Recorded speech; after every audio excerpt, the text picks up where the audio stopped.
ਵਾਹਿਗੁਰੂ ਜੀ ਕਾ ਖਾਲਸਾ ਵਾਹਿਗੁਰੂ ਜੀ ਕੀ ਫਤਿਹ। ਸਾਂਝਾ ਪੰਜਾਬ ਟੀਵੀ ਦੇਖ ਰਹੇ ਦੇਸ਼ ਵਿਦੇਸ਼ ਦੇ ਦਰਸ਼ਕਾਂ ਦਾ ਮੈਂ ਜੰਗਪ੍ਰੀਤ ਸਿੰਘ ਸਵਾਗਤ ਕਰਦਾ ਹਾਂ।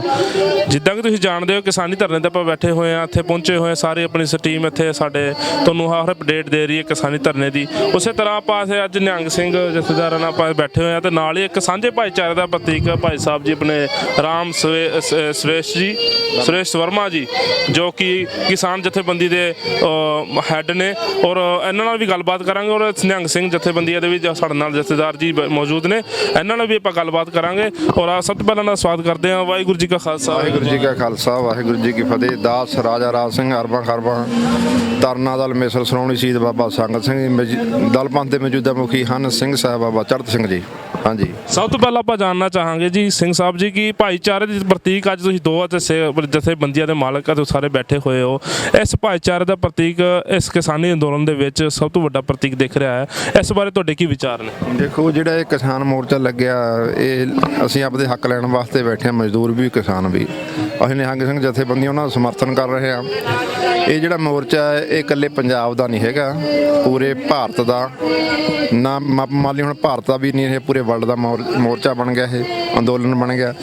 ਇਹ ਕਿਸੇ ਇੱਕ ਧਰਮ ਦਾ ਨਹੀਂ ਰਿਹਾ। ਸਿੱਖ ਧਰਮ ਜਿਵੇਂ ਆਪਾਂ ਪੰਜਾਬ ਦੇ ਵਿੱਚ ਕਿ ਪੰਜਾਬੀਆਂ ਨੇ ਮੋਰਚਾ ਲਾਇਆ, ਪੰਜਾਬੀਆਂ ਨੇ ਆ, ਪਰ ਇਹਦੇ ਵਿੱਚ ਹੁਣ ਸਮੂਲੀਅਤ ਹਿੰਦੂ ਧਰਮ ਦੇ ਲੋਕਾਂ ਨੇ, ਮੁਸਲਮਾਨ ਧਰਮ ਦੇ ਲੋਕਾਂ ਨੇ, ਈਸਾਈ ਧਰਮ ਦੇ ਲੋਕਾਂ ਨੇ, ਬੁੱਧੀ ਧਰਮ ਦੇ ਲੋਕਾਂ ਨੇ, ਜਾਣੀ ਸਾਰੇ ਧਰਮਾਂ ਦੇ ਲੋਕਾਂ ਨੇ ਇਹਦੇ ਵਿੱਚ ਸਮੂਲੀਅਤ ਕਰ ਦਿੱਤੀ ਹੈ। ਸਾਡੇ ਕੋਲੇ ਵੱਖ-ਵੱਖ ਧਰਮਾਂ ਦੇ ਆਗੂ ਆਉਂਦੇ ਹੀ ਰਹਿੰਦੇ ਨੇ ਰੋਜ਼ਾਨਾ, ਕਦੇ ਕੋਈ ਧਰਮ ਦਾ ਕਦੇ ਕੋਈ ਧਰਮ ਦਾ ਆ ਗਿਆ। ਇਸ ਕਰਕੇ ਇਹ ਮੋਰਚਾ ਸਰਬ ਸਾਂਝਾ ਸੰਮੇਲਨ ਬਣ ਗਿਆ। ਸਾਡੇ ਨਾਲ ਰਾਸ਼ਟਰੀ ਪ੍ਰਧਾਨ ਵਰਮਾ ਜੀ ਜੋ ਕਿ ਰਾਸ਼ਟਰੀ ਕਿਸਾਨ ਪ੍ਰਧਾਨ ਨੇ ਮੋਰਚੇ ਦੇ, ਕੌਮੀ ਪ੍ਰਧਾਨ, ਉਹ ਵੀ ਸਾਡੇ ਨਾਲ ਮੌਜੂਦ ਨੇ। ਹੋਰ ਵੀ ਜਿੰਨੀਆਂ ਵੀ ਜਥੇਬੰਦੀਆਂ ਨੇ ਸਾਰੇ ਆ ਕੇ ਇਸੇ ਮੋਰਚੇ ਦੇ ਵਿੱਚ ਸਮਰਥਨ ਦਿਨ ਰਾਤ ਬੈਠੀਆਂ ਨੇ। ਕਈ ਆਪਣੇ ਖੇਮੇ ਗੱਡੀ ਤੰਬੂ ਲਾਏ, ਕਈ ਮੁੜ ਜਾਂਦੇ ਨੇ, ਪਰ ਪੂਰਾ ਸਮਰਥਨ ਇਸ ਮੋਰਚੇ ਨੂੰ। ਤਾਂ ਹੀ ਇਹ ਪੂਰਾ ਜਨ ਅੰਦੋਲਨ ਬਣ ਗਿਆ। ਇਹ ਮੋਦੀ ਸਰਕਾਰ ਦੇ ਗਲੇ ਦੀ ਹੱਡੀ ਬਣ ਚੁੱਕਿਆ ਇਹ ਮੋਰਚਾ। ਕਿ ਅੱਜ ਵੀ ਮੀਟਿੰਗ ਚੱਲ ਰਹੀ ਹੈ ਕਿਸਾਨ ਜਥੇਬੰਦੀਆਂ ਦੀ, ਤੇ ਜੇ ਮੋਰਚਾ ਫਤਿਹ ਹੋ ਜੇ, ਸਰਕਾਰ ਮੰਨ ਲਵੇ ਤਾਂ ਸਰਕਾਰ ਦਾ ਜਿਹੜਾ ਪੱਖ ਆ ਉਹ ਚੰਗਾ ਉਹਦੇ ਹੱਕ ਦੇ ਵਿੱਚ ਜਾਊ। ਨਿਗਾਹਾਂ ਨੂੰ ਰਾਜ ਮਾੜੇ ਮੋਟੇ ਵੋਟ ਲੈ ਸਕਦੀ ਸਰਕਾਰ। ਜੇ ਨਾ ਪੱਖੀ ਇਹ ਰਵੱਈਆ ਅਪਣਾਉਂਦਾ, ਮੋਦੀ ਸਰਕਾਰ ਨਹੀਂ ਮੰਨਦੀ, ਤਾਂ ਫਿਰ ਇਸ ਜਿਹੜਾ ਮੋਰਚਾ ਇਹਨੂੰ ਫਿਰ ਤਿੱਖਾ ਵੀ ਕੀਤਾ ਜਾਊਗਾ। ਇਹ ਜਥੇਬੰਦੀਆਂ ਜਿਵੇਂ ਕਹਿਣਗੀਆਂ ਅਸੀਂ ਉਸੇ ਤਰ੍ਹਾਂ ਤਿਆਰ ਪੱਤਰ ਬੈਠੇ ਹਾਂ। ਜਿੱਦਾਂ ਕਿ ਗੁਰੂ ਦੀ ਲਾਡੜੀ ਫੌਜ ਨਿਹੰਗ ਸਿੰਘ ਅੱਗੇ ਬੈਠੇ ਹੋਏ ਨੇ, ਸਾਰਿਆਂ ਦੀ ਸਿਕਿਉਰਿਟੀ ਕਰ ਰਹੇ ਨੇ, ਪੂਰਾ ਸਹਿਯੋਗ ਕਰ ਰਹੇ ਨੇ। ਉਸੇ ਤਰ੍ਹਾਂ ਤੇ ਸਰਕਾਰ ਸ਼ਰਾਰਤੀ ਅੰਸਰ ਭੇਜ ਕੇ ਖਰਾਬ ਕਰਨ ਦੀ ਕੋਸ਼ਿਸ਼ ਕਰ ਰਹੀ ਹੈ ਕਿ ਵੀ ਕਦੇ ਕੁਛ ਪ੍ਰੋਬਲਮ ਕਰ ਦਿੰਦੀ ਪਿੱਛੇ, ਕਦੇ ਕੁੜੀਆਂ ਭੇਜਣਾ, ਕਦੇ ਕਿਸੇ ਕੋਲ ਆਈਡੀਆ ਫੜ ਜਾਂਦੇ ਕਿ ਪਿੱਛੇ ਤੁਹਾਨੂੰ ਪਤਾ RSS ਦੇ ਬੰਦੇ ਹੀ ਫੜੇ ਗਏ ਕਈ, ਤੇ ਜਿਹੜੇ ਕਿ ਅੰਦੋਲਨ ਨੂੰ ਖਰਾਬ ਕਰਨਾ ਚਾਹੁੰਦੇ ਆ। ਉਸ ਬਾਰੇ ਤੁਹਾਡੇ ਕੀ ਵਿਚਾਰ? ਦੇਖੋ, ਸਰਕਾਰਾਂ ਨੇ ਇਹ ਚਾਹੁੰਦੀਆਂ ਨੇ ਵੀ ਇਹ ਕਿਸੇ ਤਰ੍ਹਾਂ ਇਹ ਅੰਦੋਲਨ ਖਰਾਬ ਹੋਵੇ, ਇਹ ਫੇਲ ਹੋ ਜਾਏ। ਪਰ ਜਿਹੜੇ ਨਿਹੰਗ ਸਿੰਘ ਜਥੇਬੰਦੀਆਂ ਇਹ ਗੁਰੂ ਕੀ ਲਾਡਲੀਆਂ ਫੌਜਾਂ ਨੇ। ਖਾਲਸਾ ਅਕਾਲ ਪੁਰਖੀ ਫੌਜ, ਪ੍ਰਗਟ ਖਾਲਸਾ ਪਰਮਾਤਮਾ ਕੀ ਮੌਜ ਹੈ। ਗੁਰੂ ਸਾਹਿਬ ਦੀਆਂ ਸਾਜੇ ਨਿਵਾਜੇ ਫੌਜਾਂ ਨੇ। ਇਹ ਜਿੱਥੇ ਵੀ ਕਿਸੇ ਧਰਮ ਦੇ ਉੱਤੇ ਭੀੜ ਪੈਂਦੀ ਹੈ ਜਾਂ ਕਿਸੇ ਉੱਤੇ ਕੋਈ ਜ਼ੁਲਮ ਹੁੰਦਾ ਕਿਸੇ ਧਰਮ ਦੇ ਉੱਤੇ, ਜਿਵੇਂ ਗੁਰੂ ਤੇਗ ਬਹਾਦਰ ਮਹਾਰਾਜ ਸਾਹਿਬ ਜੀਆਂ ਨੇ ਹਿੰਦੂ ਧਰਮ ਦੇ ਉੱਤੇ ਜ਼ੁਲਮ ਹੋ ਰਿਹਾ ਸੀ, ਮੁਸਲਮਾਨ ਔਰੰਗਜ਼ੇਬ ਉਹਨਾਂ ਉੱਤੇ ਜ਼ੁਲਮ ਕਰ ਰਿਹਾ ਸੀਗਾ, ਸਤਿਗੁਰਾਂ ਨੇ ਫਿਰ ਉਹ ਧਰਮ ਦੀ ਖਾਤਰ ਆਪਣਾ ਸੀਸ ਬਲਿਦਾਨ ਦਿੱਤਾ ਤੇ ਉਹਨੂੰ ਬਚਾਇਆ। ਇਸੇ ਤਰ੍ਹਾਂ ਇਹ ਗੁਰੂ ਸਾਹਿਬ ਦੇ ਗੁਰੂ ਗੋਬਿੰਦ ਸਿੰਘ ਮਹਾਰਾਜ ਲਾਡਲੀਆਂ ਫੌਜਾਂ ਨੇ, ਉਹਨਾਂ ਦਾ ਹੀ ਪੰਥ ਆ ਇਹ। ਉਹ ਜਿੱਥੇ ਵੀ ਕਿਤੇ ਜ਼ੁਲਮ ਹੁੰਦਾ ਫਿਰ ਇਹ ਫੌਜਾਂ ਡਟ ਜਾਇਆ ਕਰਦੀਆਂ। ਹੁਣ ਕਿਸਾਨ ਮਜ਼ਦੂਰਾਂ ਉੱਤੇ ਜ਼ੁਲਮ ਹੋ ਰਿਹਾ ਤਾਂ ਖਾਲਸਾ ਪੰਥ, ਖਾਲਸਾ ਸਰਕਾਰ ਦੀਆਂ ਫੌਜਾਂ ਇੱਥੇ ਆ ਕੇ ਡਟ ਗਈਆਂ। ਤੇ ਇੱਕ ਤਰ੍ਹਾਂ ਦੀਆਂ ਇੱਥੇ ਸਾਜ਼ਿਸ਼ਾਂ ਚੱਲ ਰਹੀਆਂ ਸਰਕਾਰ ਵੱਲੋਂ ਫੇਲ ਕਰਨ ਵਾਸਤੇ। ਕਈ ਵਾਰੀ ਇਹਦੇ ਵਿੱਚ ਮੁੰਡੇ ਕੁੜੀਆਂ ਵੀ ਛੱਡੇ ਹੋਏ ਨੇ। ਥੋੜ੍ਹੇ ਦਿਨ ਹੋ ਗਏ ਸਾਡੇ ਕੋਲ ਵੀਡੀਓ ਵੀ ਰਿਲੀਜ਼ ਹੋਈ, ਅਸੀਂ ਕਰੀ ਵੀ ਆ। 5 ਪੁਲਿਸ ਵਾਲੇ ਦਿੱਲੀ ਦੇ ਕਾਂਸਟੇਬਲ ਅਸੀਂ ਫੜੇ ਨੇ। ਇੱਕ ਦਾ ਨਾਮ ਸੁਰੇਸ਼ ਕੁਛ ਇਹੋ ਜਿਹਾ ਨਾਂ ਸੀਗਾ, ਮੇਰੇ ਕੋਲ ਵੀਡੀਓ ਪਈਆਂ ਨੇ ਸਾਰਾ ਕੁਛ ਸਬੂਤਾਂ ਸਮੇਤ। ਅਸੀਂ ਉਹਨਾਂ ਨੂੰ ਫੜਿਆ, 4 ਭੱਜ ਗਏ। ਉਹ ਇੱਥੇ ਆ ਕੇ ਖਾਲਿਸਤਾਨ ਦੇ ਨਾਅਰੇ ਲਾਉਣ ਲੱਗ ਗਏ, ਬਦਨਾਮ ਕਰਨ ਵਾਸਤੇ ਕੋਈ ਪਾਕਿਸਤਾਨ ਦੇ ਨਾਅਰੇ ਲਾਉਣ ਲੱਗੇ। ਇਸ ਤਰ੍ਹਾਂ ਉਹਨਾਂ ਨੇ ਇਹ ਵੀ ਕਿਹਾ ਸੀ 26 ਜਨਵਰੀ ਨੂੰ ਕਹਿੰਦੇ ਅਸੀਂ ਗੋਲੀ ਵੀ ਚਲਾਵਾਂਗੇ ਤੇ ਅਸੀਂ ਲਾਠੀ ਚਾਰਜ ਵੀ ਕਰਾਂਗੇ। ਇੱਥੋਂ ਤੱਕ ਵੀ ਉਹਨਾਂ ਗੱਲਾਂ ਕਹੀਆਂ। ਉਹਨਾਂ ਬੰਦਿਆਂ ਨੂੰ ਅਸੀਂ ਫੜਿਆ। ਇੱਕ ਬੰਦਾ ਉਹਨਾਂ ਵਿੱਚ ਪੂਰੀ ਨਸ਼ੇ ਧੁੱਤ ਦੇ ਵਿੱਚ ਫੜਿਆ ਪੁਲਿਸ ਦਾ, ਤੇ ਉਹ ਅਸੀਂ ਕਿਸਾਨ ਜਥੇਬੰਦੀਆਂ ਨੂੰ ਮੀਡੀਆ ਦੇ ਵਿੱਚ ਸਾਰਿਆਂ ਨੂੰ ਫੜਾਤਾ ਵੀ ਇਹਨੂੰ ਸਾਹਮੋ ਤੁਸੀਂ, ਇਹ ਸ਼ਰਾਰਤ ਕਰਨ ਆਏ ਸੀ। ਬਾਕੀ ਉਹ ਭੱਜ ਗਏ। ਇਸ ਤਰ੍ਹਾਂ ਕਰਕੇ ਅੰਦੋਲਨ ਨੂੰ ਜਿਹੜਾ ਇਹ ਫੇਲ ਕਰਨ ਵਾਸਤੇ ਤਰ੍ਹਾਂ ਦੇ ਸਰਕਾਰ ਹੱਥ ਕੰਡੇ ਬਣਾ ਰਹੀ ਆ। ਪਰ ਜਦੋਂ ਅਸੀਂ ਮੂਹਰੇ ਬੈਠੇ ਹਾਂ, ਅਸੀਂ ਪਹਿਲਾਂ ਹੀ ਸਰਕਾਰ ਨੂੰ ਕਹਿ ਚੁੱਕੇ ਹਾਂ, ਮੋਦੀ ਸਰਕਾਰ ਨੂੰ, ਵੀ ਜੇ ਕੋਈ ਤੂੰ ਕਾਰਵਾਈ ਕਰਨੀ ਪਹਿਲਾਂ ਅਸੀਂ ਮੂਹਰੇ ਖੜੇ ਹਾਂ ਖਾਲਸਾ ਸਰਕਾਰ ਨਾਲ। ਭਾਰਤ ਹਿੰਦ ਸਰਕਾਰ ਦੀਆਂ ਫੌਜਾਂ ਟਕਰਾਉਣੀਆਂ, ਸਾਡੇ ਸੀਨੇ ਦੇ ਵਿੱਚ ਗੋਲੀ ਦਾਗਣੀ, ਫਿਰ ਅਸੀਂ ਕਿਸਾਨਾਂ ਤੱਕ ਪਹੁੰਚਣ ਦੇਵਾਂਗੇ ਤਾਂ ਇਹ ਮੋਰਚੇ ਦਾ ਤੂੰ ਕੁਝ ਕਰ ਸਕਦਾ। ਨਹੀਂ ਅਸੀਂ ਇੱਥੋਂ 1 ਇੰਚ ਵੀ ਇੱਥੋਂ ਮੋਰਚੇ ਦੇ ਕੋਈ ਇੱਥੇ ਸਰਕਾਰ ਗੜਬੜੀ ਕਰੇ ਅਸੀਂ ਤੁਰੰਤ ਉਹਦੇ 'ਤੇ ਐਕਸ਼ਨ ਲੈਂਦੇ ਹਾਂ। ਅਸੀਂ ਉਸ ਉਹਨਾਂ ਦੀ ਜਿਹੜੀ ਨੀਤੀ ਆ ਉਹਨੂੰ ਫੇਲ ਕਰ ਦਿੰਦੇ ਹਾਂ। ਅਤੇ ਇਹ ਮੋਰਚਾ ਤਾਂ ਹੀ ਕਾਮਯਾਬ ਹੈ ਕਿ ਇੱਥੇ ਸਾਰੇ ਲੋਕ ਧਰਮਾਂ ਦੇ ਆ ਰਹੇ ਨੇ, ਬੱਚੇ ਤੋਂ ਲੈ ਕੇ 80 ਸਾਲ ਦੇ 100 ਸਾਲ ਦੇ ਬਜ਼ੁਰਗ ਤੱਕ ਵੀ ਇਸ ਦੇ ਵਿੱਚ ਆ ਰਹੇ ਨੇ। ਅੰਗਹੀਣ ਜਿਨ੍ਹਾਂ ਲੋਕਾਂ ਤੋਂ ਤੁਰਿਆ ਨਹੀਂ ਜਾਂਦਾ ਉਹ ਵੀ ਵੀਰ ਚੀਲਾਂ ਤੇ ਆ ਰਹੇ ਆ ਲੋਕ, ਕੋਈ ਫੌੜੀਆਂ 'ਤੇ ਤੁਰ ਕੇ ਆ ਰਿਹਾ, ਕਿਉਂਕਿ ਇਹ ਜਨ ਆਧਾਰ ਅੰਦੋਲਨ ਬਣ ਗਿਆ, ਸਾਰੇ ਲੋਕਾਂ ਦਾ ਅੰਦੋਲਨ ਬਣ ਗਿਆ ਹਰੇਕ ਦਾ। ਹੁਣ ਇੱਥੋਂ ਤੱਕ ਲੋਕ ਕਹਿੰਦੇ ਨੇ ਵੀ ਜੇ ਅਸੀਂ ਉਹ ਮੋਰਚੇ ਦੇ ਵਿੱਚ ਨਾ ਗਏ, ਆਉਣ ਵਾਲੇ ਜਿਹੜੇ ਸਾਡੇ ਜਰਨਲਿਸਟ ਆ, ਸਾਡੀ ਪੀੜ੍ਹੀਆਂ ਨੇ, ਉਹ ਸਾਨੂੰ ਪੁੱਛਣਗੀਆਂ ਵੀ ਇੱਥੇ ਮੋਰਚਾ ਲੱਗਿਆ ਸੀਗਾ, ਪੂਰੇ ਵਰਲਡ ਦਾ ਮੋਰਚਾ ਸੀ, ਉਹਦੇ ਵਿੱਚ ਤੁਸੀਂ ਗਏ ਹੋ। ਜਿਹੜਾ ਇਸ ਮੋਰਚੇ ਦੇ ਵਿੱਚ ਆ ਗਿਆ ਫਿਰ ਗਾਹਾਂ ਉਹਦੇ ਬੱਚੇ ਉਹ ਹਾਂ ਦੇ ਵਿੱਚ ਸਿਰ ਹਿਲਾਊ ਤਾਂ ਉਹਨਾਂ ਨੂੰ ਮਾਣ ਮਹਿਸੂਸ ਹੋਊਗਾ। ਜੇ ਉਹ ਨਾ ਦੇ ਵਿੱਚ ਸਿਰ ਹਿਲਾਉਂਦਾ ਨਹੀਂ ਆਉਂਦਾ ਇਸ ਅੰਦੋਲਨ ਦੇ ਵਿੱਚ ਤਾਂ ਉਹਨਾਂ ਨੂੰ ਹਾਨੀ ਤੇ ਉਹਨਾਂ ਦਾ ਸਿਰ ਨੀਵਾਂ ਹੋਊਗਾ। ਇਸ ਕਰਕੇ ਇਹ ਬਹੁਤ ਸ਼ਾਂਤੀਪੂਰਨ ਮੋਰਚਾ ਲੱਗਿਆ ਹੋਇਆ। ਆਪਾਂ ਜਾਣਨਾ ਚਾਹਾਂਗੇ, ਸਾਨੂੰ ਪਤਾ ਲੱਗਾ ਕਿ ਤੁਹਾਡਾ ਪਰਿਵਾਰ ਵੀ ਹਮੇਸ਼ਾ ਸੰਘਰਸ਼ਸ਼ੀਲ ਰਿਹਾ ਹੈ। ਤੁਸੀਂ ਪਹਿਲਾਂ 328 ਰੁਪਏ ਵਾਸਤੇ ਵੀ SGPC ਨਾਲ ਤੁਸੀਂ ਮਤਲਬ ਕਿ ਉੱਥੇ ਸੰਘਰਸ਼ ਕੀਤਾ। ਹੁਣ ਉਹ ਤੁਹਾਡਾ ਪਰਿਵਾਰ, ਉਸ ਤੋਂ ਪਹਿਲਾਂ ਤੁਹਾਡੇ ਪਿਤਾ ਜੀ ਨੇ ਵੀ ਕੁਝ ਮਤਲਬ ਕਿ ਇਸ ਤਰ੍ਹਾਂ ਦੀ ਮਤਲਬ ਕਿ ਪੂਰੇ ਹਮੇਸ਼ਾ ਹੀ ਸੰਘਰਸ਼ਸ਼ੀਲ ਰਹੇ ਨੇ, ਉਸ ਬਾਰੇ ਤੁਸੀਂ ਦੱਸੋ। ਦੇਖੋ ਸਾਡੇ ਪਿਤਾ ਬਾਬਾ ਚੜ੍ਹਤ ਸਿੰਘ ਜਿਹੜੇ ਮੌਜੂਦਾ ਮੁਖੀ ਹਨ ਧਰਨਾ ਦਲ ਦੇ ਮੌਜੂਦ ਨੇ, ਚੜ੍ਹਦੀ ਕਲਾ ਦੇ ਵਿੱਚ ਨੇ, ਇੱਥੇ ਨਾਲ ਨੇ, ਉਹਨਾਂ ਨਾਲ ਰੂਬਰੂ ਹੋਏ ਤੁਸੀਂ। ਤੇ ਜਦੋਂ ਸਨ 1983 ਦੇ ਵਿੱਚ ਪਹਿਲਾ ਗੋਲੀ ਕਾਂਡ ਜੋ ਸਾਡੇ ਨਗਰ ਪਿੰਡ ਖੇੜੀ ਝਮੇੜੀ ਲੁਧਿਆਣੇ ਦੇ ਵਿੱਚ ਆ, ਉਸੇ ਪੁਲਿਸ ਨੇ ਸ਼ੱਕ ਦੇ ਆਧਾਰ ਤੇ ਇਹਨਾਂ ਤੇ ਗੋਲੀ ਚਲਾਈ। ਇਹਨਾਂ ਦੇ 8 ਗੋਲੀਆਂ ਲੱਗੀਆਂ। ਸੰਤ ਵੀ ਉਸ ਦੀ ਤਬਦੀਲ ਕਰ ਰਹੇ ਨੇ, ਉਹਨੂੰ ਦਲੀਲ ਬੋਲ ਰਹੇ ਨੇ, ਉਹਨਾਂ ਦਾ ਨਾਮ ਵੀ ਉਸੇ ਬਾਬਾ ਚੜ੍ਹਤ ਸਿੰਘ ਦੇ 7 ਗੋਲੀਆਂ ਮਾਰੀਆਂ ਪੁਲਿਸ ਨੇ, ਭੁਲੇਖੇ ਨਾਲ ਮਾਰਤੀਆਂ। ਇਸ ਤਰ੍ਹਾਂ ਕਰਕੇ ਪਹਿਲਾਂ ਤੋਂ ਸਰਕਾਰ ਜ਼ੁਲਮ ਕਰਦੀ ਆ ਰਹੀ ਆ। ਅਸੀਂ ਜਿਹੜਾ ਸਾਡਾ ਪਰਿਵਾਰ ਆ ਪਹਿਲਾਂ ਤੋਂ ਅਸੀਂ ਪੰਥਕ ਆ। ਅੱਜ ਵੀ ਤੁਸੀਂ ਕਿਸਾਨੀ ਧਰਨੇ ਸਭ ਤੋਂ ਅੱਗੇ ਬੈਠੇ ਹੋਏ, ਪਹਿਲਾਂ ਤਿਆਰ ਬਰ ਤਿਆਰ।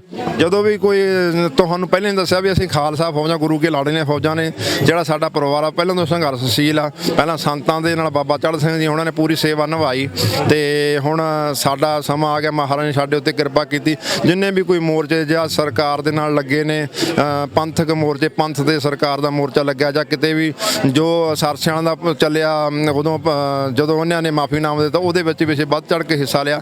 ਫਿਰ ਬਰਗਾੜੀ ਦਾ ਮੋਰਚਾ ਭਾਈ ਮੰਡ ਸਾਹਿਬ ਨੇ ਲਾਇਆ, ਅਸੀਂ ਉਹਦੇ ਵਿੱਚ ਵੀ ਉੱਥੇ ਪੂਰੇ ਡਟ ਕੇ ਤਨਦੇਹੀ ਨਾਲ ਆਪਦੀ ਸੇਵਾ ਨਿਭਾਈ ਜਿੰਨਾ ਚਿਰ ਮੋਰਚਾ ਚੱਲਿਆ। ਫਿਰ 328 ਸਰੂਪਾਂ ਦਾ ਜਿਹੜਾ ਅੰਮ੍ਰਿਤਸਰ ਸਾਹਿਬ ਦੇ ਵਿੱਚ ਮੋਰਚਾ ਲੱਗਿਆ, ਉਹਦੇ ਵਿੱਚ ਵੀ ਅਸੀਂ 40 ਦਿਨ ਉੱਥੇ ਬੈਠੇ ਰਹੇ। ਤੇ ਉਸ ਤੋਂ ਬਾਅਦ ਹੁਣ ਇੱਥੇ ਮੋਰਚਾ ਲੱਗਿਆ, ਇੱਥੇ ਵੀ ਪਹਿਲਾਂ ਬੈਠੇ ਹਾਂ, ਕਿਉਂਕਿ ਅਸੀਂ ਆਈਏ ਸਤਿਗੁਰਾਂ ਨੇ ਭੇਜੇ, ਪਤਾ ਨਹੀਂ ਮਹਾਰਾਜ ਨੇ ਕਿਹੜੀ ਸੇਵਾ ਲੈਣੀ ਆ। ਵੀ ਇਹ ਜੀਵਨ ਨੇ ਤਾਂ ਚਲੋ ਉਹ ਵੀ ਇਸ ਸੰਸਾਰ ਤੋਂ ਹਰੇਕ ਬੰਦੇ ਨੇ ਚਲਿਆ ਜਾਣਾ, ਜੇ ਕੁਛ ਕਰਕੇ ਜਾਵਾਂਗੇ ਪੰਥ ਵਾਸਤੇ, ਕੌਮ ਵਾਸਤੇ ਤਾਂ ਯਾਦ ਕਰ ਲੂਗੀ। ਸਾਡਾ ਤਾਂ ਇਹ ਮਨੋਰਥ ਆ ਵੀ ਅਸੀਂ ਇਹ ਜਿਹੜਾ ਸਾਡਾ ਸਰੀਰ ਆ ਉਹ ਪੰਥ ਦੇ ਲੇਖੇ ਲੱਗ ਜੇ। ਬੜੇ ਮਾਣ ਦੀ ਗੱਲ ਹੈ ਕਿ ਤੁਹਾਡੇ ਵਰਗੇ ਸਿੱਖ ਜਥੇਬੰਦੀਆਂ, ਜਥੇਦਾਰ ਸਾਡੇ ਨਾਲ ਜੁੜੇ ਹੋਏ ਨੇ ਔਰ ਇਸ ਕਿਸਾਨੀ ਧਰਨੇ ਵਿੱਚ ਸਾਡਾ ਸਹਿਯੋਗ ਕਰ ਰਹੇ ਨੇ। ਔਰ ਤੁਹਾਡੇ ਨਾਲ ਮੌਜੂਦ ਨੇ ਜਥੇਬੰਦੀ ਦੇ ਮਤਲਬ ਕਿਸਾਨੀ ਜਥੇਬੰਦੀ ਦੇ, ਉਹਨਾਂ ਨਾਲ ਵੀ ਆਪਾਂ ਗੱਲਬਾਤ ਕਰਾਂਗੇ ਕਿ ਵੀ ਉਸ ਇਸ ਭਾਈਚਾਰੇ ਨੂੰ ਔਰ ਇਸ ਨਿਹੰਗ ਸਿੰਘਾਂ ਦੇ ਸਹਿਯੋਗ ਨੂੰ ਔਰ ਕਿਸਾਨੀ ਸਹਿਯੋਗ ਨੂੰ ਕਿਸ ਤਰ੍ਹਾਂ ਦੇਖਦੇ ਹੋ। सबसे पहले मैं आपके YouTube TV चैनल का धन्यवाद करता हूँ। ये जो आंदोलन है ये सही दिशा में चल रहा है। इसमें निहंग जत्थेबंदियों का, किसानों का, मजदूरों का, महिलाओं का, युवाओं का, नन्हे मुन्ने बच्चों का, ये 4 पीढ़ियों का साथ सहयोग बहुत ही अच्छा तालमेल बन चुका है।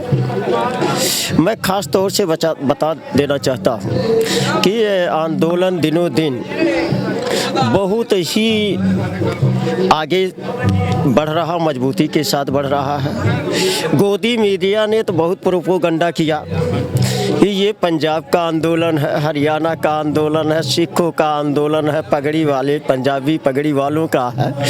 मगर ये देश की 135 करोड़ नियर अबाउट पॉपुलेशन में से जो अपने काम में विश्वास करते हैं, अपनी मेहनत पर यकीन करते हैं, ऐसे सारे लोग इस आंदोलन को टेकअप कर रहे हैं, साथ सहयोग समर्थन दे रहे हैं। जैसे साइकिल है, मैं कुछ नया बात बता देना चाहता हूँ। जैसे साइकिल है, बाईसाइकिल, उसमें 2 चक्के होते हैं। एक चक्का अगर पंचर हो जाए, एक चक्का खराब हो जाए तो साइकिल घुसकने वाली नहीं है। उसी तरह से इस आंदोलन को जो नियर अबाउट 50% से कम 45 से 48% तादाद महिलाओं का है देश में, जो सबसे ज़्यादा श्रमणशील है, तो उनका भी भरपूर सहयोग मिल रहा है। इसलिए सरकार की नींद हराम हो गई है, क्योंकि तोते का जहान पिंजड़े में बसता है, मगर इन जालिम सरकारों का अंतरिम गवर्नमेंट 1946 से जो बनी और आज तक जो चल रही है, इन लोगों का षड्यंत्र और बेईमानी से ही सरकार चली है। चाहे वो नेहरू हो या नेहरू 26 मई तक ये जिंदा रहे, 1964 तक एक छत्र राज इन्होंने किया। उसके बाद इंदिरा ने किया। इंदिरा के जाने के बाद थोड़ा बीच में कुछ इमरजेंसी 74 का जो इमरजेंसी लगाया गया था, DIR मीसा, ये सबसे आहत हो करके लोगों ने ये एक संगठन बना करके फिर बदलाव लाया, लेकिन वो बदलाव इन्हीं लोगों के नियंत्रण में रहा वास्तविक रूप से। मगर ये जो आंदोलन है, ये हर प्रकार से किसानों, मजदूरों, मजलूमों का आंदोलन है। जात पात धर्म भेद मजहब से उठ करके ये वास्तव में उन लुटेरों से लड़ाई हो रहा है, जिन्होंने 2500 वर्षों से इस देश को लूटा है।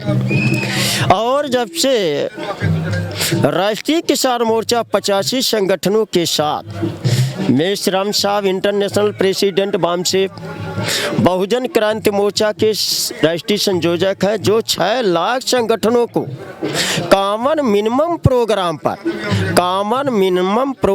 पर एक मंच पर ला करके सारी समस्याओं का समाधान एक ही झटके में करने का जो 43 साल का मानवर काशीराम साहब, DK खापर्डे, दीना भाना ने जो बनाया था महापुरुषों के विचारों पर, अपने महापुरुषों खुशहाली के भारत के लिए, वो बहुत आगे बढ़ चुका है। उसकी जागृति से घबरा रहे हैं और ये गलती पर गलती यानी गुनाह पर गुनाह करते जा रहे हैं। और बहुत ही जल्दी ये लोग अपने ही खोदे हुए कब्र में पड़ जाएंगे। एक एक रोड़ा जो हमारी माताएं हैं, बहनें हैं, बेटियां हैं, बच्चे हैं, हमारे 100 साल 90 साल 80 साल के बुजुर्ग हैं, ये एक एक रोड़ा मिट्टी दे देंगे, फिर कभी भी ये जीवन में नहीं उभर पाएंगे। 5 दर्जनों से लगभग 5 दर्जन के लगभग हमारे किसानों की यहाँ इस ठंड की वजह से और इस ठंड की वजह से मर गए। और बाबा राम सिंह जी ने किसानों की पीड़ा नहीं झेल पाए, गोली मार लिए थे और पॉइजनिंग, कुछ लोग 1-2 किसान झेल नहीं पाए, पॉइजनिंग कर लिए। तो ये वाकई में इन लोगों का जो शहादत है, इस जालिम सरकार की, चाहे वो पक्ष की हो, चाहे विपक्ष की हो, चाहे लोकसभा की हो या सर्वोच्च सदन राज्यसभा का, जिन लोगों ने लॉकडाउन में, महामारी के दौरान, कोरोना पीरियड में 4 कानून बनाए हैं। एक तो किसानों के विरोध में 3 काला कानून है, श्रमिकों के विरोध में काला कानून है, और किसानों और श्रमिकों के बच्चों से, जितने भी इन लोगों से संबंध रखने वाले बच्चे हैं, उन बच्चों के शिक्षा नाश का भी कानून बनाया है। और जीव जंतु मानव के मारने के लिए पर्यावरण का भी कानून बना करके ये नाश करने का था। तो आज आप देख रहे हो कि आज मीटिंग हो रही है, आपको जो आपके किसानों की झोली में कोई अच्छा फैसला लिया जाएगा, डाला जाएगा, तो इस पे आपका क्या प्रतिक्रिया होगी? हमें तो यकीन नहीं है ये जालिम मान जाए। ये छुप करके वार करते हैं, झूठ बोल करके वार करते हैं, अपनी आदत से 2500 वर्षों से नहीं मान रहे हैं। मुझे तो इनके ऊपर यकीन नहीं हो रहा। वैसे सद्बुद्धि आ जाए, काला कानून ले लें, तो अगर किसानों का ही काला कानून लेते हैं तो मजदूर का लफड़ा पचा रहेगा। और शिक्षा नीति का, किसी देश का नाश करना हो, दुनिया के किसी देशों का नाश करना हो, उस देश की शिक्षा ही ध्वस्त कर दीजिए तो बचता क्या है? तो हम लोगों को हमारे लोग तो अल्पसंतुष्ट लोग हैं, शाम तक भोजन के लिए ही सोचते हैं, और वो लोग प्लान बे में 50 साल की अपनी व्यवस्था कायम रखने के लिए काम कर रहे हैं। हमारे लोग तो हल्दी दिखाने से पीला हो जाते हैं। समझ रहे हो ना, हल्दी दिखाने से उसको हल्दी को तोड़ दिए, दिखा दिए, खिलाए नहीं, बॉडी पर लगाए नहीं, मगर दिखा दिए, हमारे लोग पीले हो जाते हैं। एक साथ लूँगा, काला कानून भी वापस लेना होगा किसानों का, मजदूरों का लेना होगा, शिक्षा नीति भी हटानी पड़ेगी, पर्यावरण हटाना, चारों कानून को वापस लेना पड़ेगा। हो सकता है क्षेत्रीय किसान मोर्चे के लोग और लोग हों, आंशिक लेकर आए हों, तो राष्ट्रीय किसान मोर्चा इसलिए शेयर कर रहा है कि एक ही बार में लॉकडाउन पीरियड में जितने भी काला कानून बने हैं और उसका बनाने की ताकत मजबूती देने वाली RSS की अम्मा कांग्रेस है, मोहन भागवत के रिमोट से मोदी चलता है, सोनिया गांधी के रिमोट से मोहन भागवत चलता है, और जो इतनी बड़ी ताकत आई है EVM मशीन की वजह से आई है। EVM मशीन जो ऐसी मशीन है जो आज की मनुस्मृति है, यानी देश संविधान से ये लोग नहीं चलने दे रहे हैं, मनुस्मृति पूरा तैयार लाने का प्लान इनका है। और मैं बता देना चाहता हूँ, ये हमारे सिख भाई, मुस्लिम भाई और कुछ और माइनॉरिटी जो हिंदू धर्म की पीड़ा नहीं सह पाए, उसके पछवाड़े पर लात मार करके निकल गए अपनी दुनिया बसाने के लिए, सुखमय जीवन के लिए। उनको तो मैं उनका धन्यवाद देता हूँ, मगर उनसे अपील भी करता हूँ, इंडिया डेट इज भारत, हमारे भारत को हिंदुस्तान ना कहें। हम SC ST OBC हिंदू नहीं हैं, हम संविधान में दिया गया कैटेगरी वाले हैं, और इस देश में हिंदू केवल ब्राह्मण है जिसे मुगलों ने हराया था, 3.5% है, और इनकी प्राण EVM मशीन में है। EVM मशीन कोरोना, ये लॉकडाउन में जितने कोरोना पीरियड में कानून बने हैं, चारों को 7 समुद्र पार फेंकने का लड़ाई फतेह करने के लिए हम आए हुए हैं। अगर ये लोग नहीं मानते हैं तो जैसा कि आपने संकेत दिया था, 28,000 हमारे मूल निवासी, 28,000 पेशवाइयों को 1818 में 1 जनवरी 1818 में 2800 पेशवाई ब्राह्मणों को काट डाले थे। वो भी स्थिति आ सकती है। हम अकारण हिंसा के पक्षधर नहीं हैं, कारण पर जायज़ है। आपने कहा था भगत सिंह गांधी के चरखे से नहीं गया था, तो मैं याद दिला देना चाहता हूँ, मैं गांधी का चेला नहीं हूँ, पटेल नहीं हूँ। पटेल ने गांधी की बदमाशी को पूरा नहीं समझ पाए थे नेहरू के, इसलिए पटेल जी ठीक थे। RSS पर 1949 में बैन लगा दिए थे और गांधी को सुरक्षा भी नहीं दिए थे। 4 बार अटैक हुआ, फाइनल हो गया गांधी। तो हम ये कह रहे हैं कि ऐसी स्थिति निर्माण न किया जाए, क्योंकि युद्ध से 2 नुकसान होते हैं, एक धन का नुकसान होता है, एक जन का नुकसान होता है। धन की भरपाई तो हम ज्ञान विज्ञान टेक्नोलॉजी डेवलप करके कर देंगे, लेकिन जन की भरपाई हम नहीं कर पाएंगे। तो हम शांत प्रिय आंदोलन चाहते हैं। खैर, वाहेगुरु का खालसा वाहेगुरु का फतेह, जो मंजूरी है वो तो होना ही होना, लेकिन हम जंग जीतने के लिए आए हैं। ईवीएम मशीन सहित UPA NDA के पार्सल जो दलाली बड़ुआगिरी करते हैं, 1932 के पूना पैठ से पैदा हुए जो SC ST OBC माइनॉरिटी के भी दलाल भरुए हैं, जो यूरेशियन विदेशी ब्राह्मणों के झांसे में आकर के हलवाई कर रहे हैं ना, UPA NDA उनके पार्सल समेत EVM मशीन, कोरोना और सारे काला कानून 7 समुंदर में डालेंगे। DNA रिपोर्ट भी नहीं आएगी अगर नहीं वापस लेते हैं तो। बस इतना। राम सुरेश वर्मा, राष्ट्रीय अध्यक्ष, राष्ट्रीय किसान मोर्चा, नई दिल्ली। सत श्री अकाल। प्लीज़ साडे चैनल सांझा पंजाब नू लाइक ते सबसक्राइब करो YouTube ते।